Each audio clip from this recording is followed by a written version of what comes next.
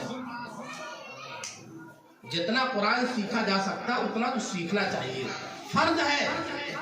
اور جو لوگ قرآن سیکھنے کی کوشش نہیں کرتے ان پر اللہ کی ڈانٹ ہے.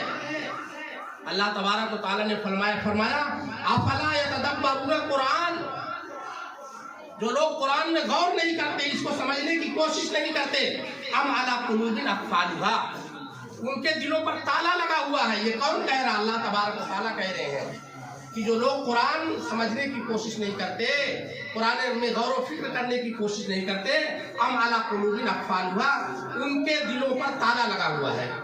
آپ ذرا سوچئے کہ سورہ فاتحہ جو ہر نماز میں پڑھی جاتی ہے, آپ کو اس کا ترجمہ کیوں نہیں یاد ہے؟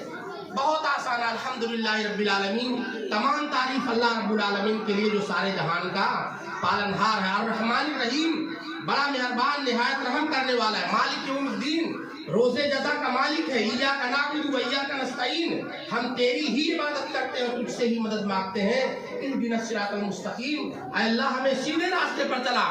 صراط الذین انعمت علیہم, ان کے راستے پر چلا جن پر تیرا انعام نازل ہوا. غیر المغضوب علیہم, ان کے راستے سے بچا جن پر تیرا غضب نازل ہوا, اور ان کے بھی راستے سے بچا ولا الضالین, جو گمراہ ہوئے. آپ گھڑی دیکھ لیجیے, 1 منٹ لگا ہوگا. یہ 1 منٹ کا ترجمہ آپ کو کیوں نہیں یاد ہے؟ جو قرآن کے ساتھ غفلت ہے. قرآن کی ایک چھوٹی سی سورت ہے قل هو اللہ احد. اے نبی آپ کہہ دیجیے اللہ ایک ہے. اللہ الصمد, بے نیاز ہے, وہ کسی کا محتاج نہیں ہے, ساری دنیا اس کی محتاج ہے. لم یلد ولم یولد, نہ اس کی کوئی اولاد ہے نہ وہ کسی کی اولاد ہے. ولم یکن لہ کفوا احد, اس کے برابر کوئی نہیں, اس کے ہمسر کوئی نہیں. آپ دیکھ لیجیے گھڑی, 1 منٹ لگا ہوگا. اس 1 منٹ کا سبق امت کو کیوں نہیں آتا ہے؟ قرآن کی ایک چھوٹی صورت ہے جس کے بارے میں آتا ہے کہ اگر آپ نے پورے قرآن کو نہیں سمجھا ہے, آپ نے 10-20 کتابیں نہیں پڑھی ہیں, آپ نے 10-20 تقریریں نہیں سنی ہیں, اس ایک سورت کو, سورۃ العصر کو پڑھ لیجئے, گویا کہ پورے قرآن کا خلاصہ آپ نے سمجھ لیا. سورہ عصر میں اللہ نے کیا فرمایا؟ والعصر, اللہ قسم کھا کے کہتا, زمانے کی قسم. والعصر ان الانسان لفی خسر, زمانے کی قسم, ساری دنیا خسارے میں ہے. چاہے وہ ساڑا کے رہنے والے ہوں, ساتھا کے رہنے والے ہوں, دھوبا کے رہنے والے ہوں, یو پی بہار کے سارے انسان خسارے میں ہیں. الا الذین آمنوا, اس خسارے سے بچنے کے لیے 4 چیزیں چاہیے. 4 چیزیں چاہیے. پہلی چیز کیا ہے؟ الا الذین آمنوا, ایمان. اس پر ایمان, اللہ پر, فرشتوں پر, کتابوں پر, رسولوں پر, آخرت کے دن پر, مرنے کے بعد دوبارہ زندہ ہونے پر, تقدیر پر. ایمان مفصل کے اندر ان 7 چیزوں کا ذکر ہے, اس پر ایمان لانا. تو پہلی شرط کیا ہے خسارے سے نکلنے کے لیے؟ الا الذین آمنوا, ایمان لانا ہے. اور دوسری شرط کیا ہے؟ وعملوا الصالحات, اور عمل سب کے سب درست ہوں, سنت کے مطابق ہوں, شریعت کے مطابق ہوں. آگے فرمایا وتواصوا بالحق, حق بات کی تبلیغ ہوگی, حق کو پھیلایا جائے گا, حق کو عام کیا جائے گا, حق کو چھپایا نہیں جائے گا, حق کو دبایا نہیں جائے گا, امر بالمعروف کا حکم ہوگا, نہی عن المنکر سے روکا جائے گا. یہ ہے وتواصوا بالحق. وتواصوا بالصبر, حق بات کڑوی ہوتی ہے, کچھ لوگوں کو حق برا لگتا ہے. جہاں بے پردگی ہو رہی ہو آپ کہہ دیجیے کہ پردہ کریں, دیکھیے عورتیں ناراض ہو جاتی ہیں, ان کے شوہر بھی ناراض ہو جائیں گے. شادی بیاہ کے موقع پہ فضول خرچی ہوتی, آپ ٹوک دیجیے, دیکھیے ناراض ہو جاتے ہیں. حق بات کہنے کے نتیجے میں جو کڑوی کسیلی سننا پڑے, اس کو برداشت کرنے کی قوت اپنے اندر ہو, صبر کا مادہ ہو, اس کو کہتے ہیں وتواصوا بالصبر. یعنی حق پہ ڈٹے رہنا ہے, حق پہ جمے رہنا ہے, حق کہنے سے پیچھے نہیں رہنا ہے. یہ نہیں کہ فلاں صاحب ناراض ہو جائیں گے, ہمارا چندہ بند کر دیں گے, ہمارا ہدیہ بند کر دیں گے. نہیں, جو حق بات ہے, جو اللہ کی بات ہے, جو رسول کی بات ہے, اس کو ڈنکے کی چوٹ پر کہا جائے گا. جب ہم ایسے مضبوط ہوں گے تو دنیا کی کوئی طاقت ہمارا کچھ نہیں بگاڑ سکتی. تو یہ دوسرا, میں یہ عرض کر رہا تھا, قرآن کریم میں یہ دوسرا حق ہے کہ اس کو سمجھنے کی کوشش کی جائے. اور یہ بھی یاد رہے کہ تنہا کا بھی ترجمہ نہ پڑھیں, جب بھی پڑھیں تو تفسیر کے ساتھ پڑھیں. اس لیے کہ تنہا ترجمہ پڑھنے سے بسا اوقات مطلب صحیح سمجھ میں نہیں آتا. تفسیر پڑھیں اور مستند تفسیر پڑھیں. معارف القرآن ہے، توضیح القرآن ہے، تفسیر حقانی ہے، تفسیر عثمانی، یہ سب مستند تفسیریں ہیں.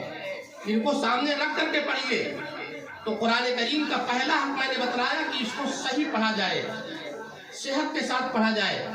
اور دوسرا حق یہ ہے کہ اس کو سمجھنے کی کوشش کی جائے. یہ چھوٹی چھوٹی صورتیں ہیں جو عام طور پہ نماز میں پڑھی جاتی، کم سے کم اس کا ترجمہ تو یاد ہو جانا چاہیے. اور تیسرا حق یہ ہے کہ اس پر عمل کیا جائے اور اس کی دعوت کو پھیلایا جائے. آج بڑے افسوس کی بات ہے، ہم نے قرآن کریم کے تینوں حقوق چھوڑ دیے. نہ تو اس کی تلاوت ہو رہی ہے، نہ تو اس کو سمجھنے کی کوشش ہم کر رہے ہیں، اور نہ تو عمل کرنے کی کوشش کر رہے ہیں. جب ہم سمجھنے کی کوشش نہیں کریں گے تو عمل کیسے کریں گے؟ اس کے پیغام کو دنیا تک کیسے پھیلائیں گے؟ اور یاد رکھو، اگر ہم نے قرآن کریم سے غفلت برتی، قرآن کریم کو طاقوں میں سجا کر رکھ دیا، تو یاد رکھو،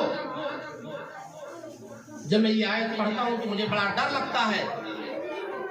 اس آیت کے اندر اللہ تبارک و تعالیٰ نے قیامت کی منظر کشی کی ہے، قیامت کے منظر کو کھینچا ہے، اور اس کے بعد فرمایا یا ربی ان قوم اتخذوا ھذا القرآن مہجورا. قیامت کے روز نبی کریم صلی اللہ علیہ وسلم شکایت کریں گے اللہ تعالیٰ سے کہ میری قوم نے قرآن کو پتے پش ڈال دیا تھا. آپ تصور کیجئے کہ ایک مومن کا سہارا آپ صلی اللہ علیہ وسلم کا آخری جو سہارا ہوگا وہ آپ کی شفاعت ہوگی. آپ کی شفاعت ایک مومن کا آخری سہارا ہوگا، لیکن آپ شفاعت کے بجائے شکایت کریں تو بتائیے ہمارا کہیں ٹھکانہ ہوگا. تو اس وعید سے بچنے کا راستہ یہ ہے کہ ہم قرآن کریم سے اپنا رشتہ جوڑیں، اس کی تلاوت بھی کریں، اس کو سمجھنے کی بھی کوشش کریں، اس پر عمل کرنے کی بھی کوشش کریں. آج ہم شکایت کرتے ہیں، آج ہماری بربادی ہے، ہم تباہ ہو رہے ہیں، ہم ذلیل ہو رہے ہیں، ہم اپنے ذلت و خواری کے مرثیے تو لکھ رہے ہیں، لیکن جو ان زخموں کا علاج ہے اس کو کیوں نہیں تلاش کرتے؟ کیوں نہیں 1400 سال پہلے کی تاریخ اٹھا کر آپ دیکھتے؟ یہی قرآن کریم تھا. اللہ تبارک و تعالیٰ نے ایک ایسی قوم کے حوالے کیا جس قوم کے پیروں میں پہننے کے لیے چپل نہیں تھی، تن ڈھانکنے کے لیے کپڑے نہیں تھے، سر چھپانے کے لیے ان کے پاس مکان نہیں تھے. وہ اونٹ کے کھالوں کے خیمے میں رہا کرتے تھے، کھجور کی پتوں سے بنی ہوئی جھوپڑیوں میں رہا کرتے تھے. وہ دنیا میں بدو کہلاتے تھے، جاہل کہلاتے تھے. لیکن جب اللہ تعالیٰ نے ان کو قرآن عطا کیا، قرآن جیسی امانت اور نعمت ان کے پاس آئی، اور انہوں نے قرآن کو سینے سے لگایا، تو اسی قوم کو اللہ نے ساری دنیا کا امام بنا دیا. وہ جہاں گئے، کون تھا جو ان کو چیلنج کرتا؟ انہوں نے دریاؤں میں گھوڑے ڈالے، دریاؤں میں ڈبونے سے انکار کر دیا، افریقہ کے خطرناک جنگل میں پہنچ گئے، اور عقبہ بن نافع رضی اللہ تعالیٰ عنہ بن کر جنگل کے ایک سرے پہ کھڑے ہو کے آواز لگائی، اے جنگل کے رہنے والے ہو، چرندوں درندوں، آج سے ہمارا یہاں بسیرا ہوگا، تم جنگل خالی کر دو. تاریخ گواہ ہے. میں آپ کو افسانہ نہیں سنا رہا ہوں، آپ کو کہانی نہیں سنا رہا ہوں. تاریخ گواہ ہے کہ عقبہ بن نافع رضی اللہ تعالیٰ عنہ کی ایک آواز پر جنگل کے سارے خطرناک جانور جنگل خالی کر دیے، اپنے بچوں کو پیٹھ پہ بٹھائے ہوئے جنگل سے باہر نکل رہے ہیں اور کہہ رہے ہیں کہ اے میرے بچوں جنگل خالی کر دو، آج سے محمد صلی اللہ علیہ وسلم کے غلاموں کا یہاں بسیرا ہوگا. یہ تھی آپ کی تاریخ جو کل آپ نے رقم کی تھی، اور جس کو علامہ اقبال رحمۃ اللہ علیہ نے اپنے اشعار میں یوں کہا ہے، ٹل نہ سکتے تھے اگر جنگ میں اڑ جاتے تھے، پاؤں شیروں کے بھی میدان سے اکھڑ جاتے تھے، تجھ سے سرکس ہوا کوئی تو بگڑ جاتے تھے، ایک کیا چیز ہے تم توپ سے لڑ جاتے تھے، اور دست تو دست ہے دریا بھی نہ چھوڑے ہم نے،